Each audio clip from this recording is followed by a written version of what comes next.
Of all the deaths in The Lord of the Rings, Boromir is often considered the most tragic. He was the beloved captain of Gondor, heir to the stewardship, who rode away to a far-off land and would never return.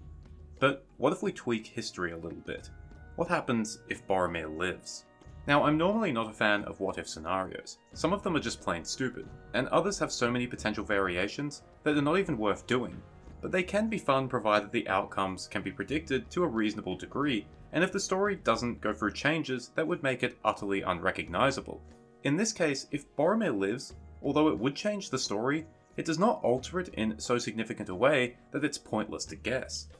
Assuming Boromir survives the attack at Amon Hen, he would be faced with two options. The first option is to set forth alongside the three hunters in pursuit of Merry and Pippin, perhaps because he believes he has failed them by allowing them to be captured. The second is more in line with his original plan, and instead, Boromir bids the others farewell and returns to Minas Tirith where he is expected. Presuming Boromir isn't killed at some point, a possibility that I will ignore for the sake of the video, the first option will likely lead to the second option, so let's focus on that one first. In this scenario, Boromir joins Aragorn, Legolas and Gimli in their pursuit across Rohan. Described as having incredible endurance, Boromir would have no issue in keeping up with his companions. The initial meeting with Éomer would also go better, as Boromir and Éomer are implied to have met only a few months earlier, and Éomer spoke highly of Boromir. Boromir would continue alongside the others until the search eventually led to the newly resurrected Gandalf the White. With the future of the hobbits out of his hands, at this point Boromir might return to Gondor. However, given that Boromir now has a personal reason to dislike Isengard, and given that it's in Gondor's best interest to help its closest ally, Boromir might also insist on staying in Rohan. Boromir's presence at Edoras would only strengthen the cause against Grima, not that Gandalf really needed any help. Boromir would then presumably take part in the Battle of the Hornburg. Although he is just one man, his presence, and especially that of the Horn of Gondor, would go a long way in bolstering the morale of the defenders. After the battle, Boromir might then choose to immediately return to Gondor, but alternatively, he could join King Theoden and his company when they ride to Isengard. There, rather amusingly, Boromir would be something of a legal representative of Gondor, given the fact that Isengard was initially given to Saruman by Steward Beren of Gondor. However, I doubt Boromir would care too much about that. At that point, Boromir would almost certainly choose to return to Gondor.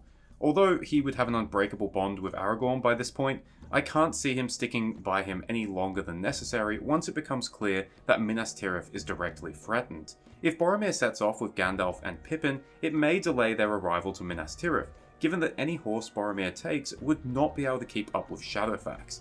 Depending on the delay, Boromir might not arrive in time to take charge of the defense of Osgiliath, although he would still likely arrive in time to help defend Minas Tirith.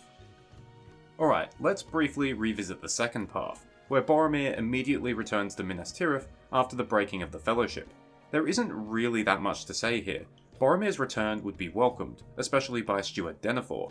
With Faramir continuing to operate in Ithilien, Boromir would take charge of the defense of Osgiliath, and when Sauron finally makes his move, the resolve of the Gondorian soldiers would be a little stronger. With our paths converging here, it's time to talk about one major potential change from the actual story, Steward Denethor. Although always a stern, grim individual, Boromir's death had a huge impact on Denethor, causing him to further take issue with his younger son, Faramir, and playing a major role in his slide into madness. Boromir being alive would not only raise Denethor's spirits, but would also lower his ire against Faramir. However, it might not all be sunshine and rainbows. Depending on how long Boromir travelled with Aragorn, he might return with news of the hidden heir to the throne of Gondor and Arnor. We know this would raise the spirits of the people and the soldiers, but we also know that Denethor had been feeling threatened by Aragorn for a long time.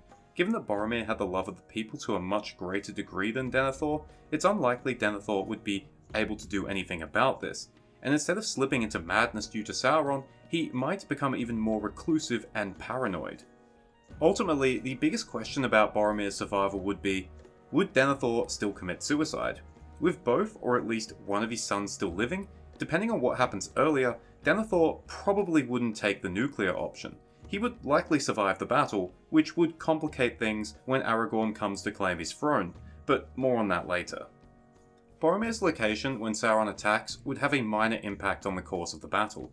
If present at Osgiliath and the Ramessekor, Gondor's forces might inflict more losses, but would still ultimately be pushed back.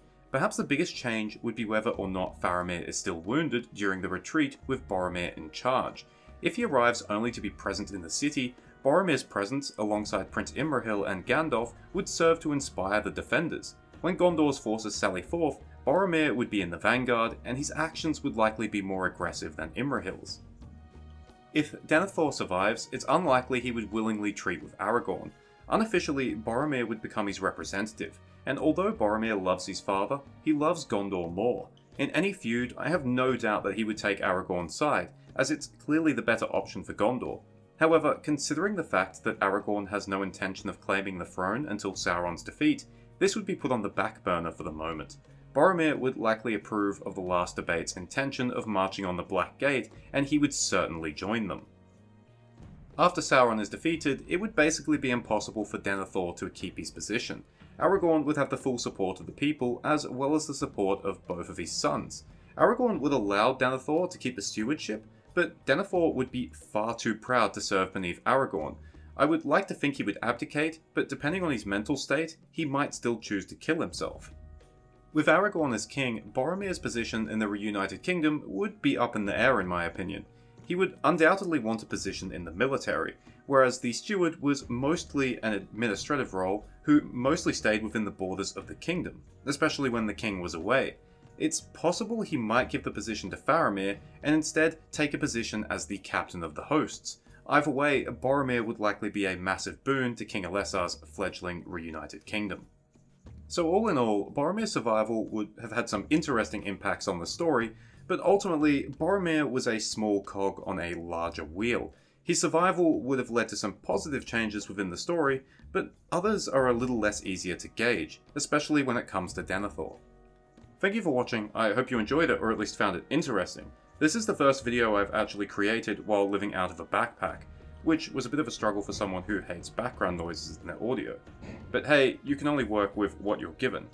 Thank you all so much for your support. I don't have the words to explain how grateful I am. Cheers, farewell, and remember, if Boromir survived in the book, Sean Bean could not have played him in the movie. So think about that before you wish Boromir survived.